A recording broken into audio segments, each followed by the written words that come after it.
Have you ever thought about how, I don't know, some tiny detail, like a little code on an official paper, could actually totally change someone's life, Hmm. maybe even ruin their career? It sounds almost like fiction, doesn't it? Right. But today, that's exactly what we're diving into.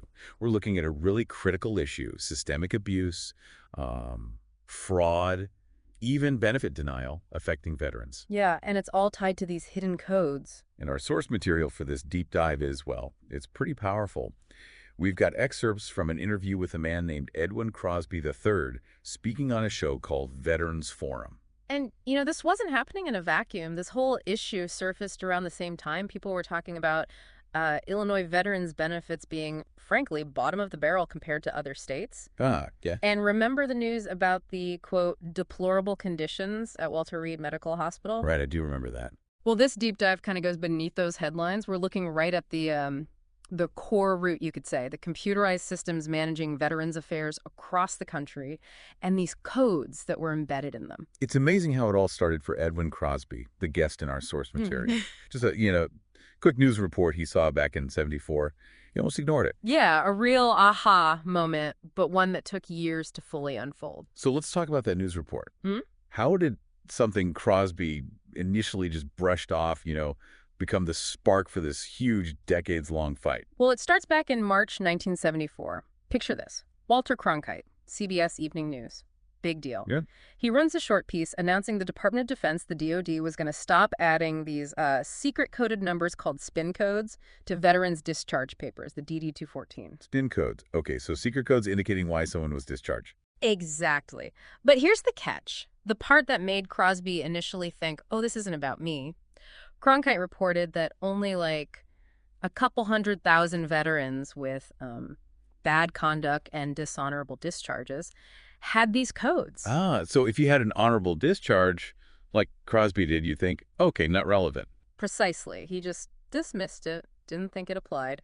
But then something else happened in his own life that, well, it didn't seem connected at first, but it pushed him to dig deeper. What was that? He was working as a civilian at Griffith Air Force Base up in Rome, New York, took a U.S. civil service exam for a permanent job, scored #1 on the list. #1. So he should have gotten the job. You'd think so, right? Yeah. But nope. They hired numbers 9, 11, and 14 off the list instead. Wow. Okay, yeah, something's definitely fishy there. He knew it. He just knew something wasn't right. So what did he do? He must have tried to figure out why. Oh, yeah. He started digging. First, he filed an Equal Employment Opportunity complaint, an EEO complaint. Right. Had to base it on religion, which ultimately didn't work out. That failed by December 1975. Okay. So his lawyer didn't waste time. January 1976, they file a complaint in federal court. And this is when the light bulb went off about the codes. This is it, the pivotal moment. He suddenly thinks to ask, wait a minute, do I have one of those secret numbers Cronkite talked about? Ah. And he actually remembers the exact day he called, February 2nd, 1976, Groundhog Day. Middle of a blizzard, apparently. Yeah. He calls the American Friends Service Committee in Syracuse. And did they know about these codes? They sure did. The person on the phone was like, why, yes, we do. We have a list right here. They even told him precisely where on his DD214 to find it. And boom, there it was. The code on his DD214. It translated to unsatisfactory handling of personal affairs. Unsatisfactory handling of personal affairs. What does that even mean in a military context? But more importantly, how did that discovery change things for him? Instantly. I mean, within weeks, by March 1976, his lawyer amended that federal court complaint. Now, they were directly saying he lost out on that job because of the secret code. That makes sense. It connects the dots. But here's the really crucial part, the bit that shows how lucky he was and maybe how unlucky others were. There's a 5-year statute of limitations. You're 5 years from discharge. Right. 5 years to correct your record or file a claim about something like this.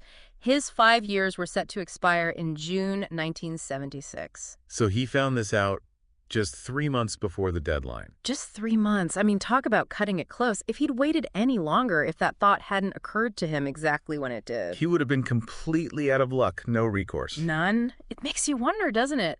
How many other vets maybe suspected something was wrong but ran out of time? Yeah. Suffered the consequences silently for decades? It really does. And maybe we should clarify for listeners, the DD214, that's the Department of Defense Form 214, right?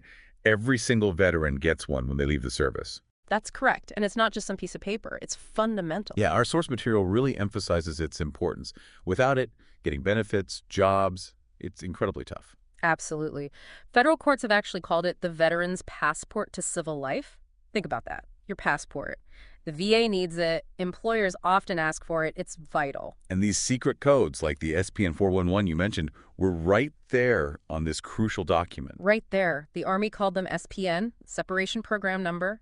Navy and Air Force used SDN, Separation Designator Number, always followed by 3 digits. It's kind of mind-boggling, these incredibly personal, often stigmatizing labels just quietly tucked away on a vet's most important document. And the reasons behind those 3 digits, well, they're pretty shocking.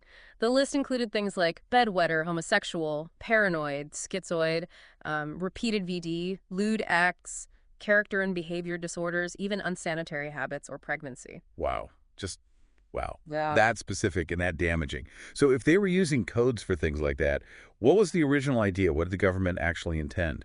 That's where it gets really contradictory. There's this original DOD document, right, from June 1956.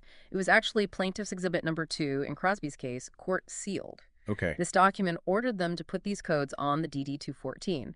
But, and this is the crucial part, it also explicitly said they will not state it in words these particular things: unsuitability, inaptitude, unfitness, misconduct, homosexual, or any reason based on mental or moral issues. So wait, use the codes, but don't spell out the really sensitive stuff in words. But the codes represented that sensitive stuff. Exactly. It's a direct contradiction. Use a code for homosexual, but don't write the word homosexual. So what happened? How did it go from that confusing directive to widespread problems? Well, the source material points to rampant abuse of these codes by the 1960s. Whatever the original, perhaps muddled intent was, it clearly went off the rails. And for Edwin Crosby, discovering the code wasn't the end of the fight, was it? Not by a long shot. No, not at all. I mean, the core issue here is this huge gap between what the policies said or seemed to say and what actually happened on the ground. And vulnerable people paid the price. Crosby's fight went on for years, decades, actually. All the way to the Supreme Court, based on the source. All the way. He tried reopening his case in 1986, then again in 2001. He apparently had new evidence, even alleging serious misconduct, potentially criminal acts by government attorneys involved in his case. And what happened? Denied. Systematically blocked. He couldn't even get his evidence into the court, couldn't present his proof. It's just a stark example of the power imbalance, you know? Well, the system resisting accountability. He said he had all the proof and all the evidence, but the door was just slammed shut. that level of frustration, it's hard to imagine. Having the proof, but being denied the chance to even show it. It really is incredible when you step back and think about it. Just a few hidden numbers, a secret code. That's all it took to potentially derail someone's entire life, their career prospects. Yeah. Something that seems like a minor administrative thing becomes this decades-long battle for justice against, well, a very powerful system. And if you zoom out, like you said, it's a powerful example of how these systemic issues work. Maybe the original intent wasn't malicious, maybe it was just poorly thought out, but it created a tool that could be abused. And was. Creating huge barriers, real injustices for who knows how many people who might never have even known why they face those barriers. It definitely leaves you wondering, doesn't it? What other hidden details, things that look harmless on the surface, might be buried in the complex systems we rely on, silently shaping people's futures, maybe holding them back, without anyone realizing the cause. It really pushes you to think about how we, just as everyday citizens, can maybe look closer, ask more questions, and demand more transparency to make sure these systems are actually fair. Yeah, ensuring fairness and transparency. That's really the core challenge, isn't it?